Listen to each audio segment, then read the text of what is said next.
That'll do it for the Bulls.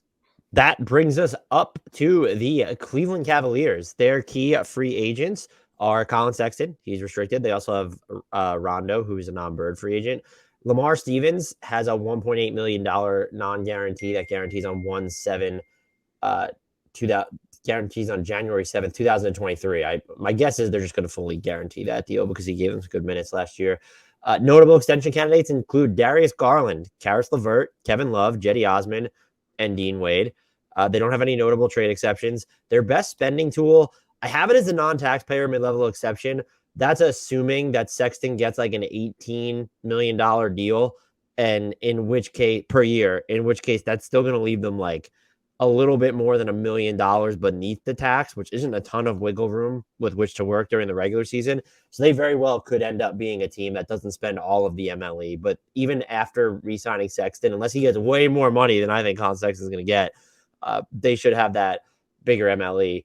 I think the first thing to start with here, Grant, is Colin Sexton back in Cleveland? And what would you pay Colin Sexton if you were Kobe Altman? Yeah, I'd view him. I'm glad we're finally talking about him because I think he would have made sense in hindsight for several teams.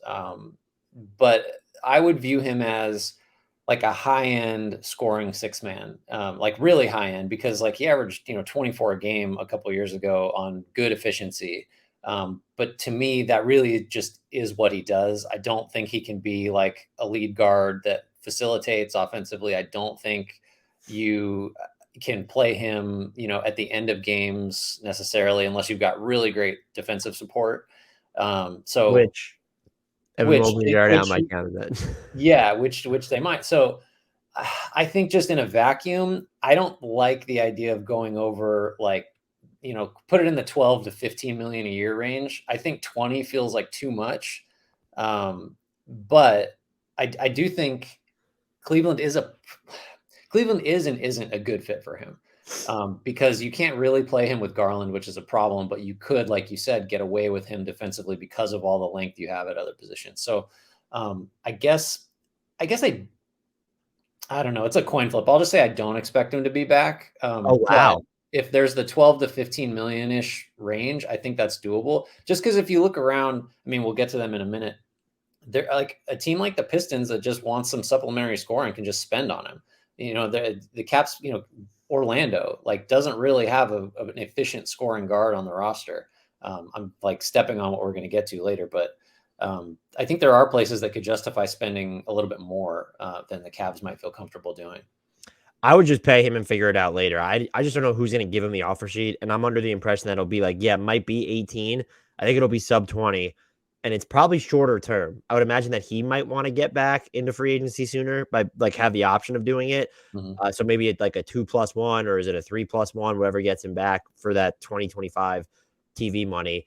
I'm probably a little bit higher on his passing than you are, but I get like the conundrum of you have Darius Garland and Karis LeVert. Karis LeVert also might just be gone. Yeah. After this year, you could trade him, and I would rather extend Colin Sexton than Karis LeVert. Like that is, I'm choosing Sexton over LeVert if that's the choice you feel like you have to make. They're like the other stuff with this roster that's super interesting is they really need. I don't know if it's interesting, but they clearly need shooting, and so Sexton would take care of some of that. And also, if it doesn't work out or you want to move him, unless his like deal is bonkers, he could become a trade asset like by the middle of the year with the money he's making. Do you expect Darius Garland, though, to sign an extension? I mean, if I'm the Cavs, I think I would do it. I think the numbers for him would be 5 for 181. Would you go 5 181? I'd do the same thing where I try to lock it in for the full, because he's young for his draft class. I try to get the 5 without the player option. And if he pushes back, then maybe, we can negotiate there.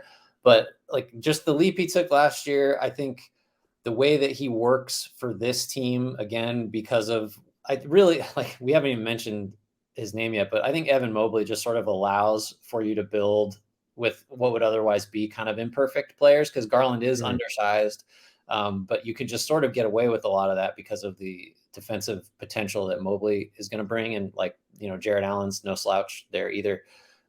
So I guess knee jerk, I would just go the full boat for him. Just knowing that like you're going to do that for Mobley too, almost certainly. And then there's your two guys basically. But I feel pretty comfortable with that.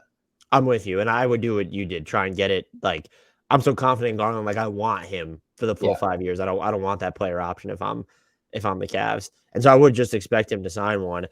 They do need. I think their two biggest needs. I'm curious if you agree. Are they need? I don't know why I've been calling it this so much lately, but sort of an adult in the room playmaker to back up the Garland spot, like they had with Rubio last year. Maybe it's even Rubio again, although he probably doesn't come back till midseason, and then just straight shooting. And I think they're in a position with Mobley, if you're not going to trade Jared Allen, though we know that some teams kick the tires on him, where you can just do that irrespective of what they are on defense. Like, just get straight shooting. If it's a matter of you have to sign Wayne Ellington and throw him out there and have him pinball around the half court, just do it.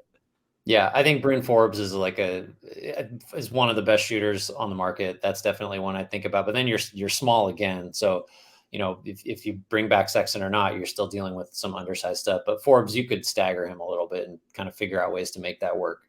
Maybe you play him more with LeVert. I don't know. There's plenty of shooting. I actually did have Rubio coming back as one of my targets. I think that just makes all the sense in the world for the reasons you mentioned. They get into you get into trouble because you have Garland, you have Sexton, you have LeVert. You're not spending your MLE on that guy, like that type of playmaker. And I don't even know if anything's available on the trade market to them. Could they get so you're not going to sign Tyus Jones. Like, even if he was willing to sign, are you really spending that and then paying Sexton? Maybe they could get involved if the Nuggets are really trying to trade Monte Morris. He would be a great fit for this roster. But you know who's really fun that actually doesn't address almost any of the concerns, but is Gary Payton, just because the idea of him and Mobley and Allen on the floor together would be just like, I mean, what's your floor like a top 3 defense with those 3 guys playing major minutes? Like, I just think the havoc that would create would be a lot of fun. But again, like, Payton just isn't it? You're adding strength to strength instead of filling up, addressing weaknesses with that kind of move. I want them to punt. Look, they're going to sign Rubio, so they're punting on a half-season roster spot. And then I want them to punt on another half-season roster spot with Joe Ingles. Would be absolutely fun on this team too. He would make a ton of. I mean, there's your shooting and your adult in the room playmaking all in one. Assuming he's anything close to what he was when he comes back. I think my favorite free agent, and this is not an original thought. Well, obviously Amir Coffey would be my favorite free agent fit for him. I actually really think. And the two that I've circled, so Gary Harris, who probably fits everywhere, and they're still small with him, and he's not long, but like, he can defend. He might cover a larger positional spectrum on defense than Isaac Okoro when you're looking at what he does on the ball. And Okoro's fantastic away from the ball already. And then I think, and I have a specific one, I'm not just saying the Martin twins. I think Caleb Martin specifically would be a great fit here after watching him defensively in Miami. And can he continue to knock down enough of his threes? He doesn't satisfy the lights out shooting. I don't know if Gary Harris does either, because he had like that 2 or 3 season span where he was injured and not hitting anything. But last year he looked really good. And so if you're able to get, like, they are a team, I would roll the dice on like a full mid-level exception offer for Gary Harris. That seems high, but yeah, it seems high just in general. But I do think you're right that Harris is going to be a target for like basically everybody, just because maybe teams are offering him the mini MLE and you're able to go 7. Yeah, like, it's not but I would not hesitate to do that if I'm Cleveland. Yeah, another guy, the shooting is a little, at least at volume, is kind of suspect, but depending on what happens with Sexton, if you bring Sexton back, then no. But if you don't, and you're not committed to LeVert long term, I think DeLon Wright makes sense.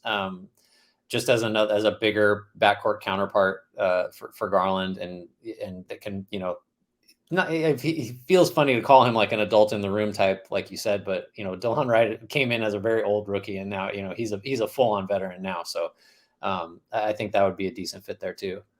I kind of wondered if, like, I had mentioned Wayne Ellington, but like, can you go get like someone who is just going to come in and chuck threes? And I thought about Matt Thomas is where I'm at. Like, and he's coming off a down season, but like, that's the minimum area. But are you that confident in your defense where you can do something like that? Just someone who's going to come in and fire up looks. Because I feel like they do need that guy. Yeah, I mean, Ben McLemore, if you really want to go like further down that road of someone that's just only going to come in and shoot, he's more than happy to do that based on his time with the Rockets. Yeah, so I mean, there's a bunch of different routes that they could go there. It'd be really funny. They're going to end up just signing like defense first people, though, is what's going to what's going to wind up happening. So I think, look, I know their fans were disappointed in how some of their fans were disappointed. I went on a Cavs podcast. I did two of them, actually. We were talking about how some were calling for Bickerstaff to get fired after last year. Just that team overachieved, especially relative to injuries. And I think they should spend the full MLE, excuse me. Like they have the means to get better. A trade is different. The final thing I'll say is for trade targets, I'm in big support of like, is there a Kevin Love, Gordon Hayward framework there? I know that Kevin Love, everything's good and hunky-dory in Cleveland now. Love doesn't fix anything in Charlotte except for the fact that it's a long-term salary cut since Hayward has 2 more years left. They could also, if San Antonio's really tearing things down, like, is there something to build around to get Josh Richardson here, who fits in line with the defense, not too much off the dribble work, but he can shoot well enough. Those are two names that I have circled for Cleveland, though, as trade targets. Yeah, those are interesting. I like both of those. Just, I mean, we shouldn't rule out, like, could Kevin Love get an extension for, way less money just to stay? I mean, he's eligible. Yeah, I want to make it clear, he was really good last year, but at the same time, it's like, if you have Mobley and Allen, what is Kevin Love costing you? Like, if he's your backup big, and then I'm almost curious, like, if you're going to extend Kevin Love, like, it's time to get rid of Larry Markkinen. I know he was playing a lot of 3, but in long term, you want to get like a real wing in there. I think Markkinen sort of rebooted his value enough to where teams would be interested in him at this number, or at least they're not going to view his, he's got like 3 years and 42 million left on his deal.